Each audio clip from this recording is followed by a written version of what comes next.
Iyi bisi ya kampani ya International yageze muri iki gishanga yamaze gusambuka, dore ko bimwe mu byuma byayo byagiye bisigara ku gasozi, aho bigaragara ko ishobora kuba yabaranguritse hafi ibirometero bigera kuri 2. Biragoye kwemeza ko hari abarokotse iyi mpanuka, ariko iyo ugeze kwa muganga ubona ko hari abo twagiye tubona bakiri bazima, nyamara uko igaragara ahangaha bigaragara ko nta ushoboraga kugira amahirwe yo kuba yarokoka, ariko kwa muganga imbangukira gutabara zabajyanaga mu bitaro bitandukanye byo hirya no hino mu gihugu, by'umwihariko byo mu mujyi wa Kigali.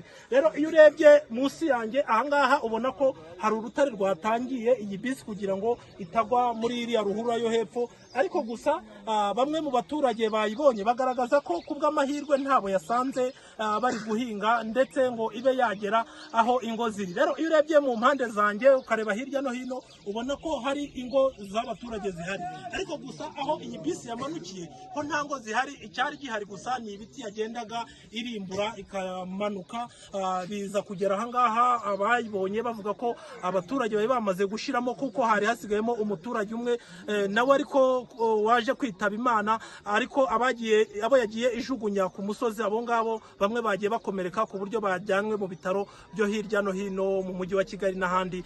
Nabibutsa ko iyi mpanuka yaguyemo ku ikubitiro abaturage bagera kuri 16 mu gihe yari irimo abaturage 52. Urumva ko abandi bose bakomeretse, ariko turacyakurikirana yenda imibare ya polisi niraza kugaragaza uko muri rusange imibare ihagaze, yaba abitabye Imana ndetse n'abakomeretse. Murakoze cyane.